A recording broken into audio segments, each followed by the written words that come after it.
ത്രിയേക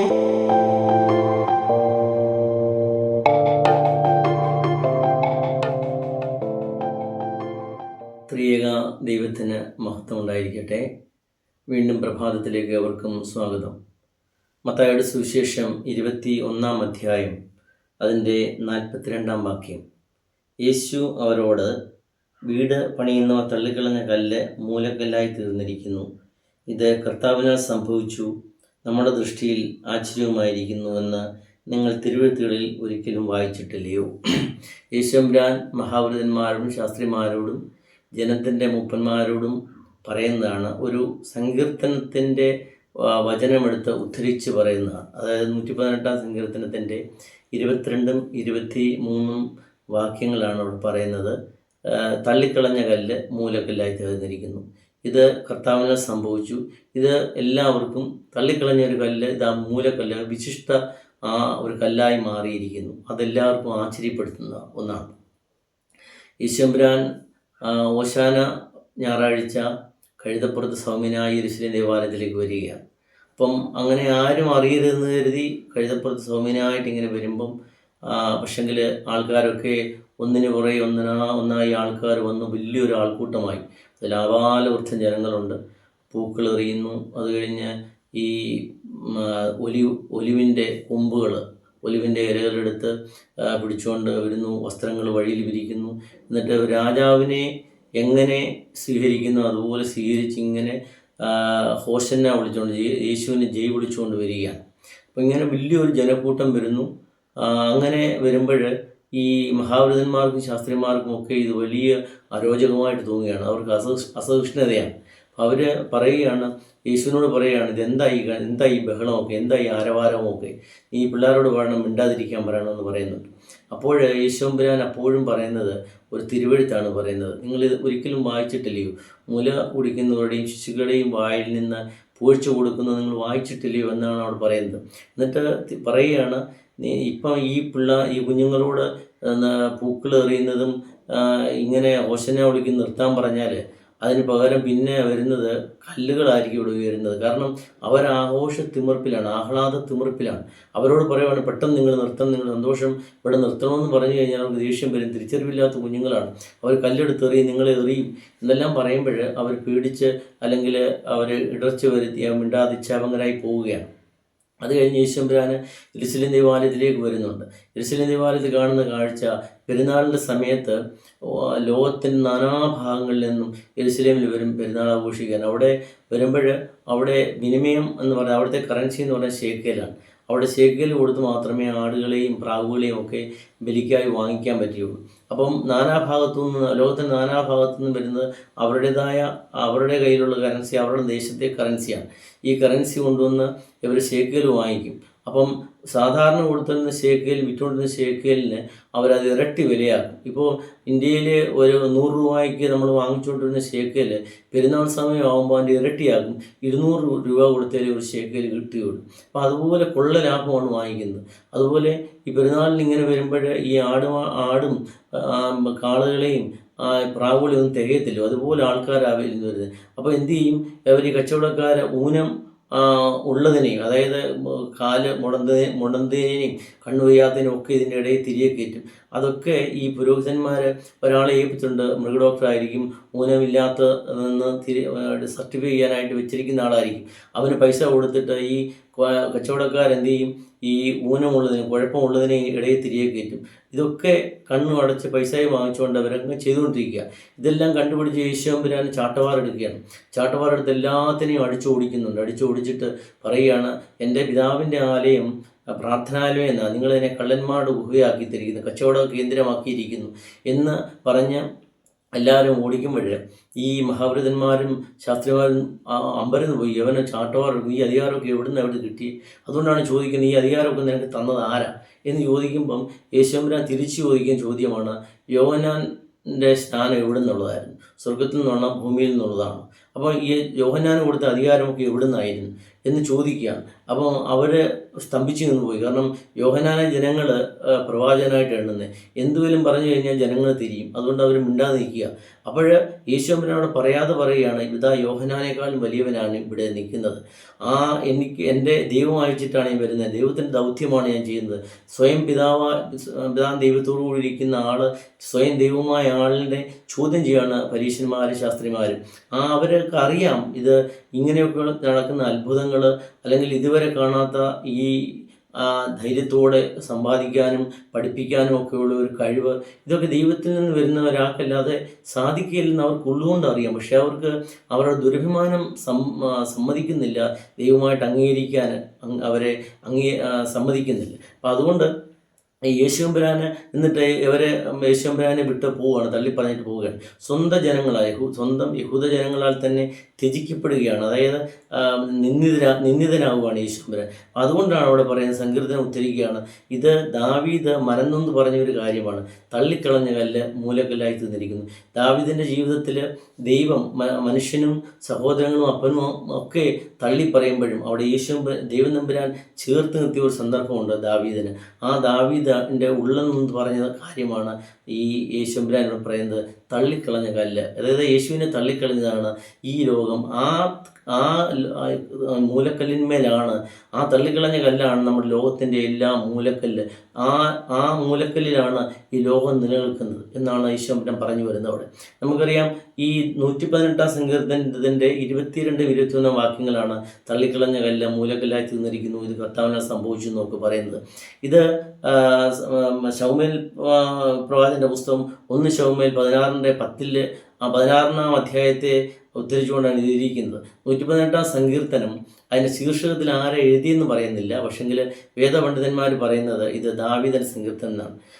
ദാവീദിൻ്റെ ശൗലിൻ്റെ അനുസരണക്കേട് കാരണം, ഇസ്രായേലിൻ്റെ ആദ്യത്തെ രാജാവാണ്, ദൈവം അവനെ രാജസ്ഥാനത്ത് നിന്ന് മാറ്റുമ്പോൾ ഒരു രാജാവിനെ അതിന് പകരമായിട്ട് വേണം. അപ്പോൾ അതിന് ശമൂവേൽ പ്രവാചകനോട് ദൈവം പറയുകയാണ്, നീ ഇശായിയുടെ വീട്ടിൽ പോകണം, ഇശായിയുടെ വീട്ടിൽ നിന്ന് അവൻ്റെ മക്കളിൽ നിന്ന് ഒരാളെ നീ രാജാവായി തിരഞ്ഞെടുക്കണം എന്ന് പറയുകയാണ്. ഇത് ഇശായി അറിയുന്നുണ്ട്, ബേത്ലഹേമിലെ ഇശായി അറിയുന്നു. അങ്ങനെ ശമൂവേൽ പ്രവാചകൻ തൻ്റെ വീട്ടിലേക്ക് വരുന്നുണ്ടെന്ന് അറിയുമ്പോൾ മക്കളെല്ലാം കൂട്ടി വരുത്തി. 8 മക്കളാണ് ഈ ഇശായിക്ക്. ഈ ഇശായി ഇവിടെ മക്കൾ 7 പേരും, മൂത്ത 7 പേരും ആൺമക്കൾ ആയോധന കലകളിൽ നിപുണരാണ്. അവർ നല്ല വിദ്യാഭ്യാസമുള്ള പട്ടാളത്തിലാണ്, പടനായകന്മാർ. എന്നാൽ ഒരാൾ മാത്രം, ഏറ്റവും ഇളയവൻ ദാവീദാണ്. അവന് എപ്പോഴും ഒരു വള്ളിനിക്കറുമിട്ട് ഒരു കിന്നരവും എടുത്ത് ഒരു കവണയുമായിട്ട് ഇങ്ങനെ കറങ്ങി നടക്കുന്നവൻ, ആടുകളെ മേയിക്കുന്നവനാണ്. എല്ലാവർക്കും പുച്ഛമാണ്, ആർക്കും അവനെ കൊള്ളാത്തവനായിട്ടാണ് അവനെ കരുതുന്നത്, അപ്പന് പോലും കൊള്ളാത്തവനാണ് കരുതുന്നത്. അപ്പം അന്ന് ഇതുപോലെ ശമൂവേൽ പ്രവാചകനൊക്കെ വരുന്നുണ്ടെന്ന് ഏതെങ്കിലും വിരുന്നുകാരൊക്കെ വരുമ്പം അവർക്ക് മാനക്കേടായതുകൊണ്ട് അവനെ നേരത്തെ അങ്ങ് പറഞ്ഞു വിടും, നീ ആടിനെ മേയ്ക്കാനും പൊക്കൂ എന്ന് പറയും. അവൻ്റെ ലോകമെന്ന് പറയുന്നത് ഈ ഒരു മരുഭൂമിയാണ്, ആടുകളാണ്. അവൻ്റെ ആ മരുഭൂമിയിൽ അവന് സ്തുതിക്കുവാനുള്ളത്, അവൻ്റെ വിഷമങ്ങൾ പറയാനുള്ളത് ഈ കിന്നരമെടുത്ത് ദൈവത്തോടാണ്. അവൻ്റെ ഓരോ ആടുകളെയും അവനറിയാം, പേർ ചൊല്ലി അവൻ ആടുകളെ വിളിക്കുന്നുണ്ട്. ഓരോ ആടുകളും അവൻ്റെ പറ്റങ്ങളാണ്, അവൻ ശുശ്രൂഷിക്കുന്നവരാണ്. അവർക്ക് വേണ്ടി അവയ്ക്ക് വേണ്ടി അവൻ ജീവൻ പോലും കളയുകയാണ്. അവിടെ പറയുന്നുണ്ട്, കരടിയെ അടിച്ചു കൊന്നു, സിംഹത്തെ പിടിച്ചു കീറി കൊന്നു, ചെന്നായികളെ കൊന്നു, എൻ്റെ ആട്ടിൻപറ്റത്തിന് വേണ്ടി അവൻ ജീവൻ പോലും കൊടുക്കാൻ തയ്യാറാണ്. അങ്ങനെ ദാവീദ് മരുഭൂമിയിൽ ഇങ്ങനെ ആടിനെ ഇങ്ങനെ മേയിച്ചുകൊണ്ടിരിക്കുമ്പോൾ ഇടയച്ചെറുക്കന്മാർ എന്ന് പറയുന്നുണ്ടായിരിക്കും കൂടുതൽ, എടാ നിൻ്റെ വീട്ടിൽ എന്തോ സൽക്കാരം, വിരുന്ന് സൽക്കാരമൊക്കെ ഉണ്ട്, നിൻ്റെ ചേട്ടന്മാർ പട്ടാളത്തിൽ വന്നുകൊണ്ട് ഇതും പറയുന്നത് കേൾക്കുന്നുണ്ട്. അവരിലൊരാളെ അമീനദാബിനെയോ ഷമ്മയോ ആരെങ്കിലും ഒരാളിനെ രാജാവാക്കുമെന്നൊക്കെയാണ് പറയുന്നത്. അവർക്ക് നല്ല ഹൈറ്റും വെയിറ്റും ഒക്കെ ഉള്ളവരാണെന്ന് പറയുന്നുണ്ടെന്ന് പറയുമ്പോൾ ദാവീദ് ഒന്നും അറിയത്തില്ല. അവൻ അന്നേരവും ദൈവത്തോട് കിന്നരമെടുത്ത് വായിക്കുക. ഇങ്ങനെ വായിച്ച് ശമൂവേൽ പ്രവാചകൻ്റെ അടുത്ത് വരുമ്പോൾ എല്ലാ 7 മക്കളെയും കാണിക്കുകയാണ്. ആ ഒരു മക്കൾ, ഒരു ദാവീദ് ഉണ്ടെന്ന് പോലും അവിടെ പരാമർശിക്കുന്നില്ല. 7 മക്കളെ വിളിച്ചു വരുത്തുകയാണ് ഈ ഇശായി. എന്നിട്ട് അവരെയൊക്കെ നോക്കുമ്പോൾ, രാജാവിനെ തിരഞ്ഞെടുക്കാൻ പോകുമ്പോൾ ഹൈറ്റും വെയിറ്റും ഒക്കെ നോക്കുമ്പോൾ ശമൂവേൽ പ്രവാചകനോട് ദൈവം പറയുന്നൊരു വാക്കുണ്ട്, നീ അവരുടെ പൊക്കമോ അവരുടെ സൗന്ദര്യമോ ഒന്നും നോക്കില്ല, ഹൃദയത്തെയാണ് ശോധന ചെയ്യേണ്ടതെന്ന് പറയുക. ഞാൻ ഹൃദയത്തെ നോക്കുന്നതിനാണ് ദൈവം പറയുക. അപ്പം അങ്ങനെ 7 പേരെയും അതിൽ ദൈവത്തിന് ബോധിച്ചില്ല. അപ്പം 7 പേരുടെ മക്കളുടെ ലിസ്റ്റേ ഉള്ളൂ. അവൻ്റെ മക്കളുടെ ലിസ്റ്റിൽ ദാവീദില്ല. ഈ ഇശായിക്ക്. അപ്പോൾ അങ്ങനെ ചോദിക്കുകയാണ്, നിൻ്റെ 7 മക്കളുമായോ, എല്ലാ മക്കളുമായോ എന്ന് ചോദിക്കുകയാണ്. അപ്പോൾ പറയുന്നു, ഇനിയുള്ളത് ആടിനെ മേയ്ക്കുന്നതിനാ, അവൻ ഇതിനൊന്നും യോഗ്യനല്ല. അതുകൊണ്ടാണ് അവനെ ഈ ഇങ്ങനെ കൂട്ടി ചേർത്ത് നിർത്താൻ മക്കൾ എന്ന് പറഞ്ഞ് അവനെ അതുപോലും അവർക്ക് നാണക്കേടാ. സ്വന്തം സഹോദരൻ എന്ന് പറയാനോ അല്ലെങ്കിൽ സ്വന്തം മകനെന്ന് പറയാൻ നാണക്കേടാ. അതുകൊണ്ടാണ് അവനെ അങ്ങ് നേരത്തെ പറഞ്ഞു വിട്ടത്. അപ്പം അങ്ങനെ ഇരിക്കുമ്പം ശമൂവേൽ പ്രവാചകൻ പറയണം, അവൻ കൂടെ വരാതെ ഞാൻ ആഹാരം കഴിക്കുകയില്ല എന്ന് പറയുകയാണ്. ഉടൻ തന്നെ ഇശായി ആൾക്കാരെ വിടുന്നുണ്ട്. ആൾക്കാരെ വിട്ടിട്ട് ഈ ദാവീദ് ഇങ്ങനെ വരുന്നുണ്ടേ, ദാവീദിനെ കണ്ട ഉടനെ തന്നെ ദൈവം പറയുകയാണ്, ഇതാ ഇവനാണ് എനിക്ക് ഇഷ്ടപ്രീതിയുള്ളവൻ, ഇഷ്ടപ്പെട്ടവൻ. അങ്ങനെ അവനെ തൈലമെടുത്ത് അഭിഷേകം ചെയ്ത് രാജാവാക്കുകയാണ്. അപ്പോൾ അന്നേരം ഹൃദയം നൊന്ത് ഈ ദാവീദ് പറയുന്ന കാര്യമാണ് എല്ലാവരും തള്ളിക്കളഞ്ഞാണ്. പക്ഷേ ആ തള്ളിക്കളഞ്ഞ് ആ മനുഷ്യനും അപ്പനും സഹോദരനും ഒക്കെ തള്ളിക്കളഞ്ഞപ്പോഴും ഇതാ ദൈവം തന്നെ ആ തള്ളിക്കളഞ്ഞവനെ മൂലക്കല്ലായി തീർത്തിരിക്കുന്നു. മൊത്തം യഹൂദ വർഗത്തിൻ്റെ മൊത്തം അതിൻ്റെയും അവരുടെ കുടുംബത്തിൻ്റെ മൊത്തം അവൻ്റെ ഈ ബിൽഡിങ്, ആ ലോഹമാകുന്ന ബിൽഡിങ്ങിൻ്റെ മൊത്തം അവൻ്റെ എല്ലാവരുടെയും അഭിമാനമായി അവനെ തിരഞ്ഞെടുക്കാൻ രാജാവായി. അവർക്കെല്ലാം അതുക്കും മേലെ 7 മക്കളിലും അല്ലെങ്കിൽ അപ്പനിലും ഒക്കെ അതുക്കും മേലെ ആയിട്ട് അവനെ തിരഞ്ഞെടുത്തിരിക്കുക. തള്ളിക്കളഞ്ഞവരാണ് അവർ. ഒരു മോശമായ കല്ലെന്ന് കയറി തള്ളിക്കളഞ്ഞപ്പോൾ അതിനെ മൂലക്കല്ലാക്കി തിരിക്കുക. നമുക്കറിയാം, മൂലക്കല്ല് എന്ന് പറയുന്നത് അടിസ്ഥാന കല്ലാണ്.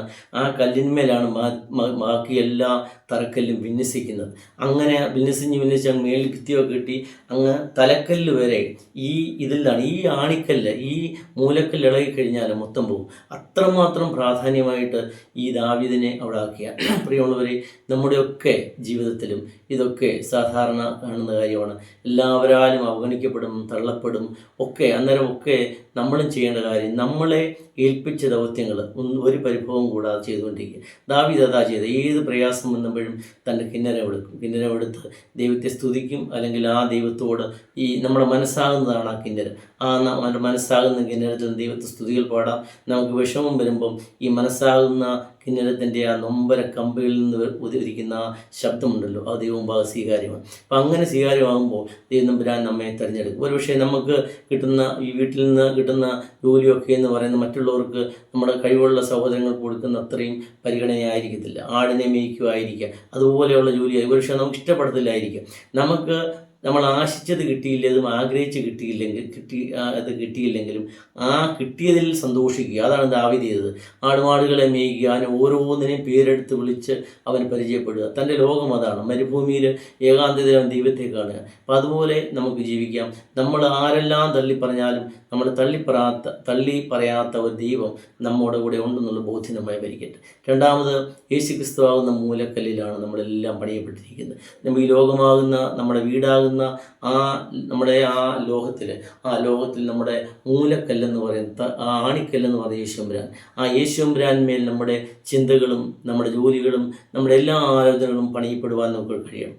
രണ്ടാമത്, അവിടെ പെരുന്നാളുകളെ കുറിച്ച് പറയുമ്പോൾ പെരുന്നാളുകളൊക്കെ അത് ഏത് പെരുന്നാളായാലും ശരി, ആ പെരുന്നാളുകളൊക്കെ ആകേണ്ടത് അനുതാപത്തിലൂടെ ദൈവത്തെ കാണുവാനാണ്. മനുഷ്യരെയൊക്കെ ദൈവത്തിലേക്ക് തിരിപ്പിക്കുവാൻ ഉതകുന്നതാണ് നമ്മുടെ പെരുന്നാളുകളൊക്കെ. അല്ലാതെ അതൊരു കച്ചവട കാര്യമാക്കി അല്ലെങ്കിൽ ഒരു ആർഭാടമാക്കി തിരിയുന്നതല്ല. നമ്മുടെ ഓർമ്മ പെരുന്നാളായാൽ തന്നെ, ഓർമ്മ പെരുന്നാളൊക്കെ തന്നെ നമ്മൾ കൊണ്ടാടുമ്പോൾ ആ ഏത് വിശുദ്ധൻ്റെ ഓർമ്മ പെരുന്നാളാണോ നമ്മൾ കൊണ്ടാടുന്നത്, ആ വിശുദ്ധൻ്റെ ജീവിതം നമ്മുടെ ജീവിതത്തിൽ പകർത്തുവാനായിട്ടാണ് ചെയ്യേണ്ടത്. അല്ലാതെ വലിയ ആഡംബരമായിട്ട് ഒരു കച്ചവടമായിട്ട് അല്ലെങ്കിൽ നമ്മുടെ പള്ളിയുടെ സാമ്പത്തിക സ്ഥിതി കാണിക്കാൻ, പൊങ്ങച്ചം കാണിക്കാനായിട്ടുള്ളൊരു ഉപാധിയായി മാറാൻ പാടില്ല. പഴയ ഒരു കാലത്തിലേക്ക് തിരിച്ചു പോകണം. ആ അനുതാപത്തിൻ്റെ മെമ്മറിയൊക്കെ ചൊല്ലി മെഴുകുതിരിയും പിടിച്ച് ദൈവമേ അനുഗ്രഹിക്കുക എന്നുള്ള ആ പാട്ടും പാടി പോകുമ്പോൾ, ആ അനുതാപത്തോടെ പോകുമ്പോൾ ലോകം മൊത്തം അനുതാപത്തിൻ്റെ ആ ഒരു അനുഭവത്തിലേക്ക് വരുന്നൊരു അനുഭവമാണ് വേണ്ടത്. അതുകൊണ്ട് നമ്മുടെ ജീവിതത്തിൽ നമ്മളെ ആരൊക്കെ തള്ളിപ്പറയാം, നമ്മുടെ സഹോദരങ്ങൾ, അമ്മ, അപ്പ, ആരൊക്കെ തള്ളിപ്പറഞ്ഞാലും ശരി, നമ്മെ തള്ളിപ്പറയാത്തവനായ ഒരു ദൈവമുണ്ട്. ആ ദൈവം ഒരു കല്ലിനെ തള്ളിക്കളഞ്ഞതുപോലെ അതിനെ മൂലക്കല്ലാക്കുന്ന, നമ്മളെ എടുത്ത് ഉപയോഗിക്കുന്ന ഒരു ദൈവമുണ്ട്. ആ ദൈവത്തെ നമുക്ക് എപ്പോഴും ആ ദൈവത്തിൽ നമുക്ക് ആശ്രയിച്ച് ജീവിക്കാം. അതിന് ദൈവത്തിൻ്റെ പരിശുദ്ധാത്മാവ് സഹായിക്കട്ടെ എന്ന് പ്രാർത്ഥിക്കുന്നു. ദൈവം നമ്മെ സമൃദ്ധമായി അനുഗ്രഹിക്കട്ടെ.